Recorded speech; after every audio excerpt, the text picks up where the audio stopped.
Julie, hello student, welcome back to the another class of economics. कल हमने short run equilibrium के बारे में पढ़ा। परफेक्ट कंपटीशन में शॉर्ट रन इक्विलिब्रियम कैसे होता है, उसके कंडीशंस क्या होते हैं, और आज जो हम शुरू करेंगे उसमें हम long run equilibrium perfect competition में कैसे होगा, उसकी कंडीशंस क्या हैं, उसके बारे में पढ़ेंगे। अब लॉन्ग रन में कंडीशंस क्या है इक्विलिब्रियम के, शॉर्ट रन की तरह ही लॉन्ग रन में के कंडीशन भी सेम है, लेकिन इसमें एक एडिशनल कंडीशन होता है इक्विलिब्रियम का। पहला कंडीशन जैसे होता है हमारा शॉर्ट रन में होता है, उसी की तरह सेम होता है कंडीशन। पहला कंडीशन है प्राइस जो होता है is equal to marginal cost is equal to marginal revenue, जहां पे मार्जिनल कॉस्ट को मार्जिनल रेवेन्यू को कट करता है। ये वाला क्या था हमारा मार्जिनल रेवेन्यू, या फिर हम इसको प्राइस भी कह सकते हैं। इन तीनों को बराबर होना पड़ता था, जो कि शॉर्ट रन में भी यही कंडीशन था। अब दूसरा कंडीशन जो शॉर्ट रन में नहीं होता है, इस लॉन्ग रन में होता है, वो चीज क्या है, वो है price is equal to average cost को। अब ये कंडीशन एक्स्ट्रा है लॉन्ग रन इक्विलिब्रियम में। अब price is equal to average cost curve, अब इसको और long run average cost curve भी लिख सकते हैं, क्योंकि हम लॉन्ग रन की बात कर रहे हैं। अब हमारा सवाल ये है कि प्राइस को long run average cost curve के बराबर होना क्यों जरूरी है। क्या होगा अगर price long run average cost से ज्यादा या कम होगा, जो कि हमारे शॉर्ट रन में होता है, तब इक्विलिब्रियम क्यों नहीं होगा। क्योंकि लॉन्ग रन कौन सा सिचुएशन होता है, लॉन्ग रन एक ऐसा सिचुएशन होता है, लॉन्ग रन क्या है, लॉन्ग रन इकोनॉमिक्स में एक ऐसा सिचुएशन या टाइमलाइन होता है जिसमें कि फर्म एंटर या एग्जिट कर सकता है और फर्म अपना फैक्टर ऑफ प्रोडक्शन चेंज कर सकता है। इसलिए अगर इसमें लॉन्ग रन एवरेज कॉस्ट के बराबर ना होके एवरेज कॉस्ट के कम होगा, एवरेज कॉस्ट से अगर प्राइस कम होगा, तो नए फर्म्स क्या होगा इसमें एंट्री करेंगे, क्योंकि प्राइस ज्यादा मिल रहा है तो इनको प्रॉफिट भी ज्यादा होगा। इसलिए नए फर्म्स एंट्री करने के कारण इसके प्राइस में फिर से चेंज आएगा और फिर से इक्विलिब्रियम में फिर से पहुंच जाएगा। इसी तरह से जब long run average cost curve ज्यादा होगा तो इससे क्या होगा, बहुत से फर्म को नुकसान होगा, और इसमें लॉन्ग रन के कारण, लॉन्ग रन टाइमलाइन के कारण ज्यादातर फर्म इसमें से जो जिनको मुनाफा नहीं हो रहा, प्रॉफिट नहीं हो रहा है, वो इस इंडस्ट्री से निकल के जाएंगे। तो फिर से ये इक्विलिब्रियम पे पोजीशन पे पहुंचेगा, जहां पे long run average cost curve और मार्जिनल कॉस्ट और प्राइस सब एक जगह पे मिलेंगे। ये चीज होता है इक्विलिब्रियम। तो देखा हमने शॉर्ट रन और लॉन्ग रन में डिफरेंस क्या है, कि शॉर्ट रन में तो सिर्फ मार्जिनल कॉस्ट को और प्राइस या फिर मार्जिनल रेवेन्यू बराबर होना चाहिए, लेकिन लॉन्ग रन में प्राइस, मार्जिनल कॉस्ट और लॉन्ग रन एवरेज कॉस्ट भी बराबर होना चाहिए। अब लॉन्ग रन एवरेज कॉस्ट और प्राइस बराबर कब होगा, हमें पता है, हमने अपने प्रीवियस चैप्टर में पढ़ा है कि कॉस्ट कंसेप्ट में जब हमारा एवरेज कॉस्ट जो है और मार्जिन, जैसे ये एवरेज कॉस्ट है, मार्जिनल कॉस्ट कब कहां से इसको इंटरसेक्ट कर रहे हैं, इसके मिनिमम पॉइंट जो है यहीं से ही इंटरसेक्ट करता है। ये हमने प्रीवियस चैप्टर में पढ़ा है कि नहीं। तो इसलिए ये कंडीशन होता है कि जब हमारा मार्जिनल कॉस्ट कर्व इस एवरेज कॉस्ट कर्व को कट करेगा या इंटरसेक्ट होगा, तो इसका मिनिमम पॉइंट होगा। तो कंडीशन में हम ये भी लिख सकते हैं, condition of equilibrium, price is equal to minimum of long run average cost curve. Long run average cost curve के मिनिमम पे ही हमेशा इसको इंटरसेक्ट करेगा। तो ये भी एक कंडीशन हमारा बन जाता है लॉन्ग रन इक्विलिब्रियम में। अब हम लॉन्ग रन को एक और नाम भी कह सकते हैं कि इसमें लॉन्ग रन को ऑप्टिमम साइज भी कहते हैं।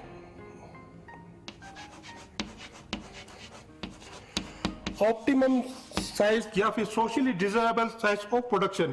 क्यों कहते हैं हम इसको लॉन्ग रन इक्विलिब्रियम को ऑप्टिमम साइज या सोशली डिजायरेबल?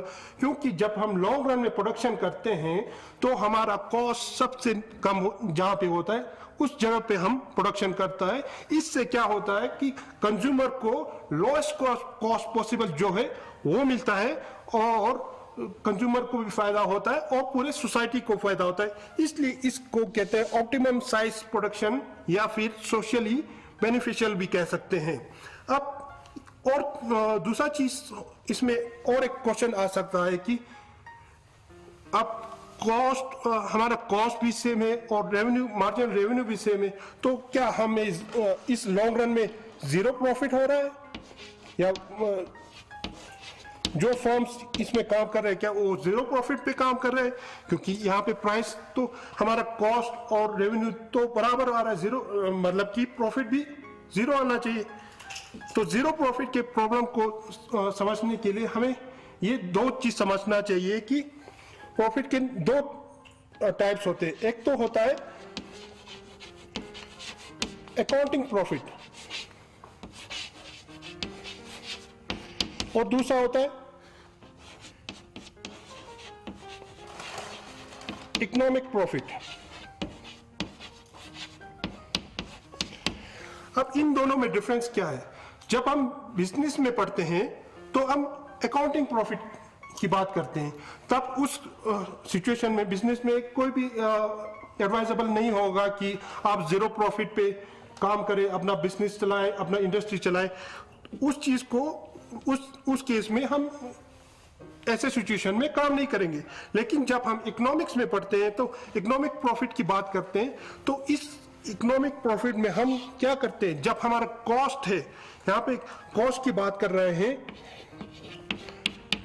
जब कॉस्ट की बात कर रहे हैं तब इसमें इंक्लूडेड होता है हमारा जो इसमें मैनेजरियल सर्विसेज, जिसने फर्म का मैनेजर या ओनर जो सर्विस दे रहा है उसका कॉस्ट जितना भी है वो भी हमने इसमें कॉस्ट में इंक्लूड किया है।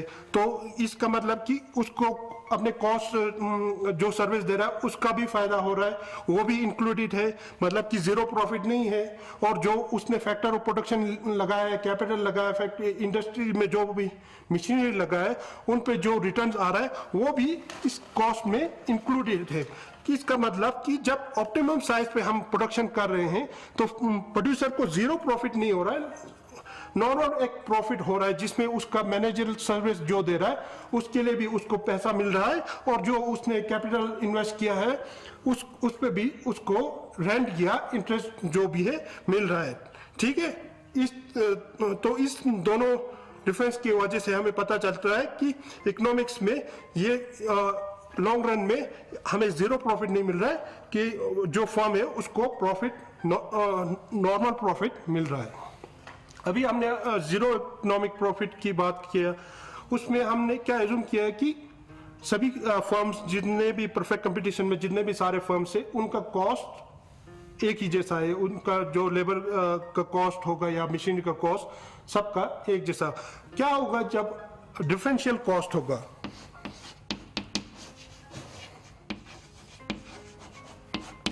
डिफरेंशियल कॉस्ट होगा जो कि एक रीजनेबल अजम्पशन होगा, क्योंकि हर किसी फर्म का कॉस्ट अलग अलग होगा, हर किसी फर्म का जो साइज भी अलग होगा, तो ऑब्वियसली कॉस्ट अलग होगा। अगर कॉस्ट अलग होगा तो क्या प्रॉफिट जीरो प्रॉफिट सबको होगा कि नॉर्मल प्रॉफिट होगा कि, या फिर किसी फर्म को एबनॉर्मल प्रॉफिट भी हो सकता है। इन केस ऑफ डिफरेंशियल कॉस्ट जब होता है हमें एक और कंसेप्ट होता है कि मार्जिनल फर्म का।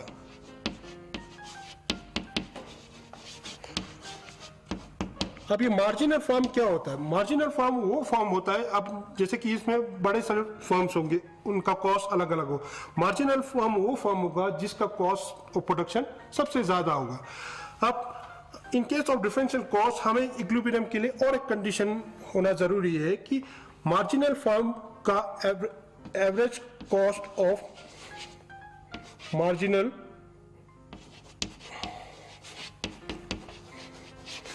फर्म जो है उसके बराबर प्राइस भी होना चाहिए। Price is equal to average cost of marginal firm.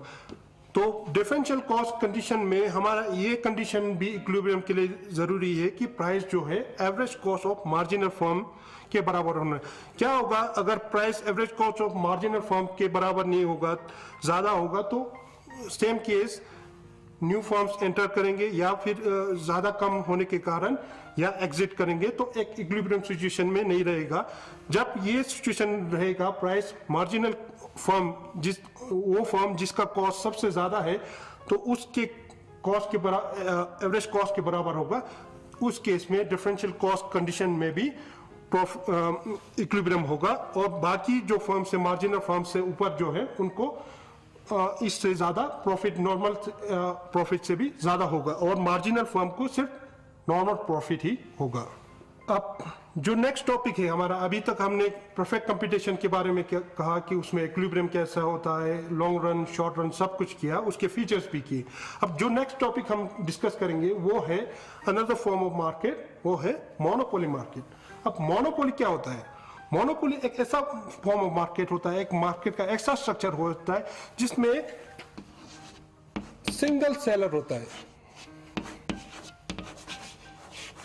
Single seller या प्रोड्यूसर। इसमें प्रोडक्शन करने वाला या फिर सेल करने वाला एक ही फर्म होता है। जिस तरह की हमने परफेक्ट कंपटीशन में पढ़ा था कि नंबर ऑफ फर्म्स बहुत ज्यादा होता है, सेलर्स और बायर्स बहुत ज्यादा होता है, लेकिन इसमें सिर्फ सिंगल एक ही फर्म पूरे मार्केट को डोमिनेट करता है। इसको या कभी कभी कहते हैं सिंगल फर्म इंडस्ट्री, पूरा इंडस्ट्री एक ही फर्म चलाता है, इसलिए मोनोपोली कहा जाता है। मोनो का मतलब भी क्या होता है? One, single. तो monopoly is a form of market where there is a single seller or producer of a goods selling a product which has no close substitute। अब इसमें मोनोपोली जो सेलर या प्रोड्यूसर होता है वो कैसा गुड्स सेल करता है? एक ऐसा गुड्स जिसका नो क्लोज सब्स्टिट्यूट,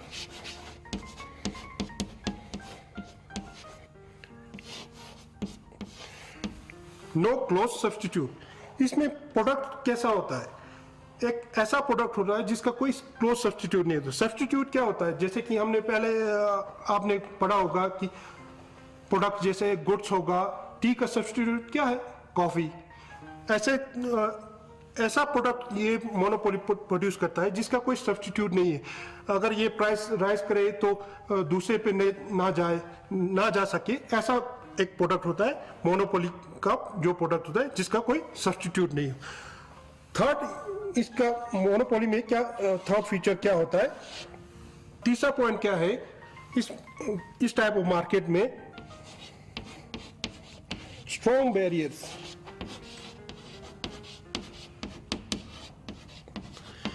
अब इस टाइप ऑफ मार्केट में एंट्री करने बहुत ही मुश्किल होता है। बैरियर्स लगाए होते हैं ताकि ये मोनोपोली रहे। अगर यहाँ पे बैरियर्स नहीं होगा, कोई भी इस टाइप ऑफ मार्केट में एंट्री कर लेगा तो क्या होगा कि मोनोपोली रहेगा ही नहीं, क्योंकि दूसरा कोई फर्म आ जाएगा इस इंडस्ट्री में, तो क्या होगा? मोनोपोली से ये ड्यूपोली मार्केट बन जाएगा। ऐसे ही तीसरा, चौथा, पांचवा आता जाएगा तो ये मोनोपोली स्ट्रक्चर रहेगा ही नहीं। इसलिए ऐसे टाइप ऑफ मार्केट में क्या होता है? स्ट्रॉन्ग बैरियर्स होता है। बैरियर्स अलग अलग तरह के होते हैं, या कभी होता है पेटेंट्स की तरह, कभी गवर्नमेंट लाइसेंसिंग देता है। जैसे कि होता है कि कोल माइनिंग में गवर्नमेंट इन्वॉल्व रहती है। जितने भी कोल माइंस है, पहले तक क्या था कि कोल माइनिंग जो करेगा उनका लाइसेंसिंग गवर्नमेंट देगा या फिर गवर्नमेंट का कंपनी ही माइनिंग करेगा। तो ऐसे बैरियर्स रखे होते हैं गवर्नमेंट या फिर पेटेंट्स की तरह, जिसके कारण ऐसे बैरियर के कारण ये मोनोपोली रहता है। अब नेक्स्ट फीचर इसमें आएगा प्राइस मेकर।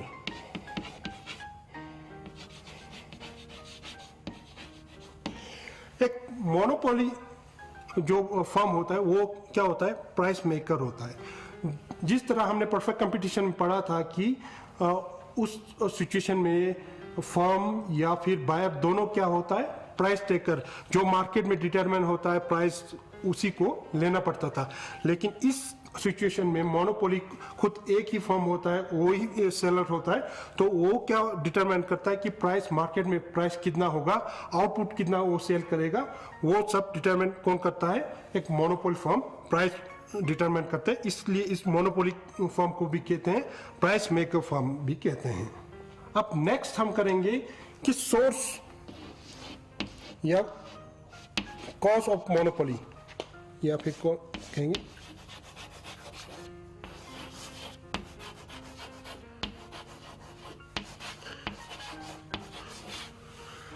सोर्स। मोनोपोली कैसे क्रिएट होता है, इसका सोर्स या रीजन कॉज क्या होता है मोनोपोली का। इसका मेन आप 4-5 रीजन है, इसको एक एक करके हम लिखेंगे। पहला मेन सोर्स या कॉज होता है मोनोपोली का, वो है पेटेंट या कॉपीराइट।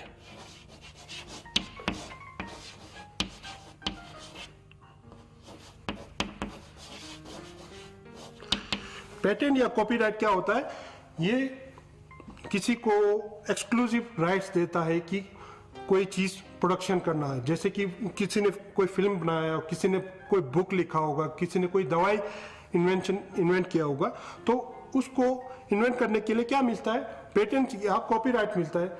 इससे क्या होता है, वो वही बंदा जो जिसने वो इन्वेंट किया है या फिर लिखा है बुक, कोई भी बुक लिखा है, सिर्फ वही उसका पब्लिश कर सकता है या उसी का ऑथराइज होगा कि किसी को पब्लिश करने के लिए दे। तो इसके कारण उसका मोनोपोली हो जाता है। जैसे कि किसी ने बुक लिखा है तो उसका मोनोपोली हो गया कि वो बुक कितने प्राइस पे बेचे या कितना बेचे, उसका कॉपीराइट वो है। कोई दूसरा कोई फर्म या दूसरा पब्लिशर उस बुक को पब्लिश नहीं कर सकता बिना उसके परमिशन के, क्योंकि उस बुक का कॉपीराइट उसके पास है। या फिर जैसे कि कोई नया दवाई डेवलप होता है, जैसे कि अभी कोरोना वायरस का अगर कोई वैक्सीन डेवलप होगा तो जिस कंपनी ने डेवलप किया उसको क्या मिलेगा, उसका पेटेंट मिलेगा। वही कंपनी उसको डेवलप मैन्युफैक्चर कर सकता है या फिर सेल कर सकता है। पेटेंट और कॉपीराइट क्यों दिया जाता है फिर? अगर पेटेंट और कॉपीराइट देने से एक तो कभी प्रॉब्लम भी होता है, क्योंकि एक ही फर्म मोनोपोली होता है तो उससे प्राइस भी ज़्यादा होता है। लेकिन पेटेंट या कॉपीराइट क्यों दिया जाता है, इसका मेन रीज़न ये है कि इनोवेशन या इन्वेंशन को बढ़ाने के लिए, या इन्वेंशन जो करते हैं उनको बढ़ोतरी देने के लिए, इन्वेंशन जो या इनोवेशन करते हैं। क्या होगा अगर कॉपीराइट नहीं दिया जाएगा? किसी ने बुक लिखा है, उसको कोई लिखने के बाद कोई दूसरा पब्लिश कर लेगा तो उसके इकोनॉमिक बेनिफिट कुछ भी नहीं उसको मिलेगा। तो इसलिए उसको पर्टिकुलर टाइम के लिए पेटेंट या कॉपीराइट दिया जाता है, ताकि ऐसे लोगों को जो कि इनोवेशन या इन्वेंशन करते हैं उनको इंकरेज किया जाए। अब दूसरा कॉज या सोर्स होता है मोनोपोली का, वो होता है कंट्रोल और रॉ मटेरियल।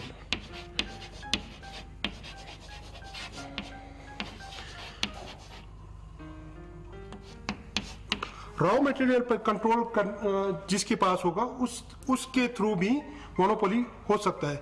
जैसे कि एग्जांपल लेते हैं कि टेलीकॉम सेक्टर में अभी तो हमारा कंपटीशन है, बहुत सारे फर्म्स हैं, जैसे कि जियो है, एयरटेल है, वोडाफोन है, बीएसएनएल है। लेकिन पहले ऐसा सिचुएशन नहीं था। पहले स्पेक्ट्रम को सारा कंट्रोल कौन करता था? यहाँ पे स्पेक्ट्रम एक रॉ मटेरियल है जिसको कंट्रोल करता था गवर्नमेंट। सिर्फ गवर्नमेंट की कंपनी ही सर्विस दे पा रही थी, चाहे लैंडलाइन हो या मोबाइल। तो इस सिचुएशन में रॉ मटेरियल पे कंट्रोल होने के कारण मोनोपोली क्रिएट होता है। इसमें मोनोपोली किसने क्रिएट किया? गवर्नमेंट ने खुद किया। सो ये एक कॉज है मोनोपोली का। अब तीसरा है एक इकोनॉमी ऑफ स्केल।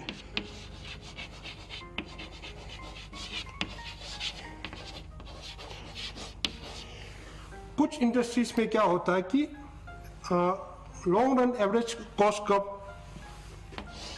जो ऐसे होते हैं, पूरे मार्केट को सप्लाई करने के लिए, जैसे कि पूरे मार्केट को सप्लाई कितना होता है output, okay, long run average cost curve पूरे मार्केट का एक ऐसा ही होता है कि एक ही फर्म पूरे मार्केट को सप्लाई कर सके। तो इन केस ऐसा इकोनॉमी ऑफ स्केल हो तो एक ही फर्म क्या करता है कि पूरे के पूरे मार्केट को सप्लाई करने लगता है। अब दूसरा आएगा तो उसका कॉस्ट हाई होगा दूसरे का, क्योंकि इनिशियल वो आउटपुट कम करेगा, तो इसलिए इस जो पहले जो फर्म आया है उसका कॉस्ट कम होगा, तो यही मोनोपोली में एग्जिस्ट रहेगा, दूसरा फर्म नहीं आ पाएगा क्योंकि उसका कॉस्ट ज्यादा होगा। अब चौथा रीजन होता है एक एडवर्टाइजमेंट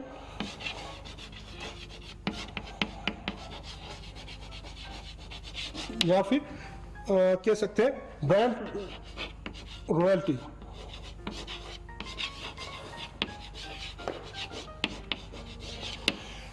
कंपनीज क्या करता है, अपना प्रोडक्ट को ज़्यादा से ज़्यादा एडवर्टाइज करता है और एक ब्रांड रॉयल्टी के तरफ ले जाता है।